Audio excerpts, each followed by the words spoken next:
פייגלין, אני מצטער. דבר אתה, אני אאסוף את עצמי.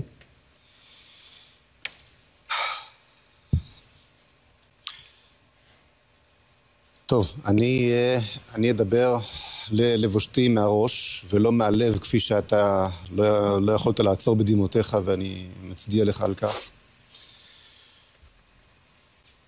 אנחנו קיבלנו את המתנה במרכאות כפולות ומכופלות המדויקת ביותר ליום ההולדת ה-30 של הסכמי אוסלו. מה שקיבלנו זה אוסלו. מה שקיבלנו זאת ההתנתקות. וכל עוד נשאר משועבדים לתודעה של אוסלו, להיגיון של אוסלו, למוסר המזויף של אוסלו,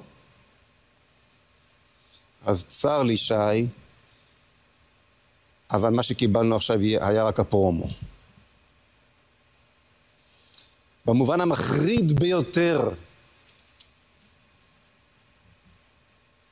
נעשה איתנו חסד שקיבלנו את הפרומו לפני הסרט. בוא נבין את זה, בוא נבין את זה. מהו הסרט, משה? טוב, הסרט מתגלגל לפנינו עכשיו. אני לא שומע את ראש הממשלה מדבר על כיבוש עזה. עם 3 ימים אחרי הטבח המחריד הזה, באבי יאר שבתוך מדינת ישראל. נותרה אבן על אבן בעזה, עם 3 ימים אחרי הטבח הזה, ראש הממשלה עסוק בתכחנות פוליטית, איך להקים ממשלה ולשמור על, וכל הסיפורים, מי ייכנס, מי יצא, כן סמוטריץ', לא בן גביר. אם בזה עוסקים עכשיו, ועזה לא נמצאת, ועזה לא ברגע זה דרזדן, סופת אש, כל עזה. אמת. אז המשמעות היא שלא הבנו כלום, ואנחנו בסך הכל בתוך עוד איזשהו סבב משודרג.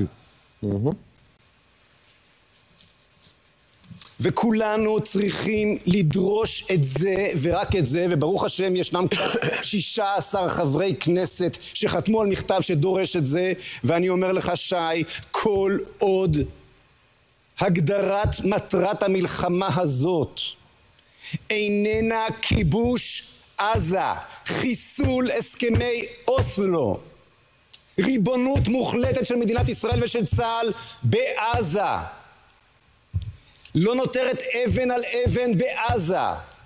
עזה הופכת לדרזדן, כן, שריפה מוחלטת.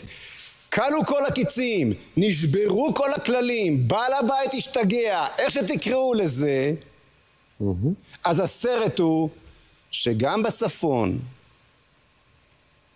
החיזבאללה מבין ששום דבר אמיתי לא השתנה, ונשאב פנימה כמובן. אין מה להפסיד. היהודים נשארו אותם יהודים, היהודים של קישינב. הקימו כאן את קישינב עם דגל כחול לבן. אפשר להמשיך לטבוח בהם, אין מה להפסיד.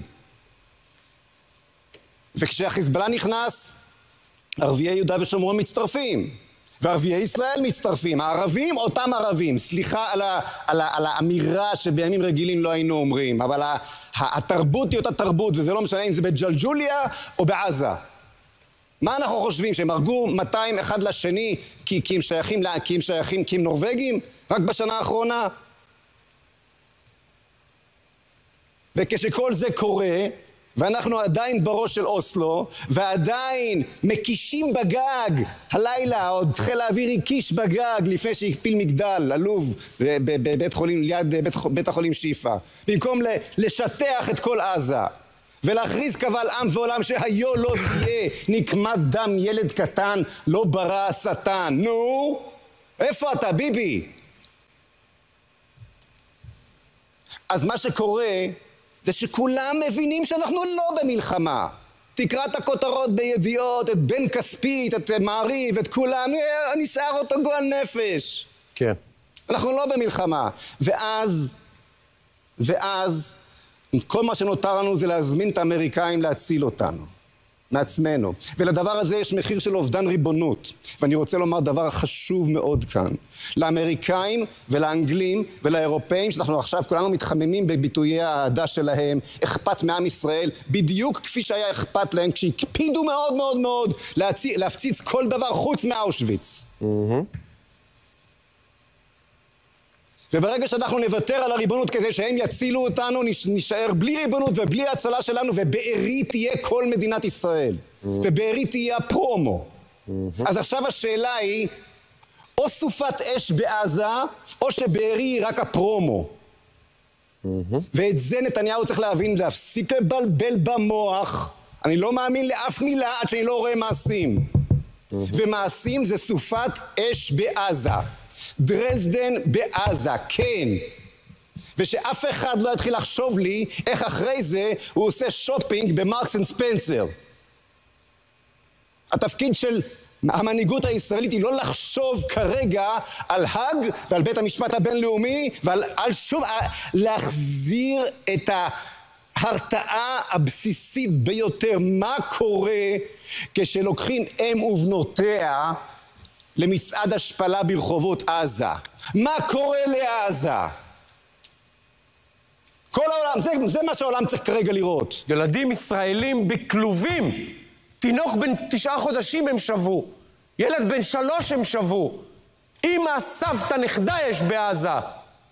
צועדים שם במצעד הבושה. ואנחנו 3 ימים אחרי זה ועזה עומדת על תילה?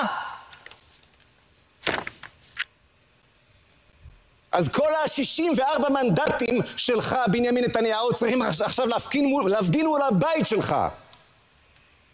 טוב, אנחנו נמשיך. תשמיד את עזה עכשיו. משה, עכשיו. אנחנו נמשיך. משה, אנחנו נמשיך. אני חושב גם שאלה הציפיות של הציבור. 98% מהציבור. יש כמה פסיכים מפה או משם. הם לא מעניינים. הם לא מעניינים. אבל 98% מהציבור מסכימים.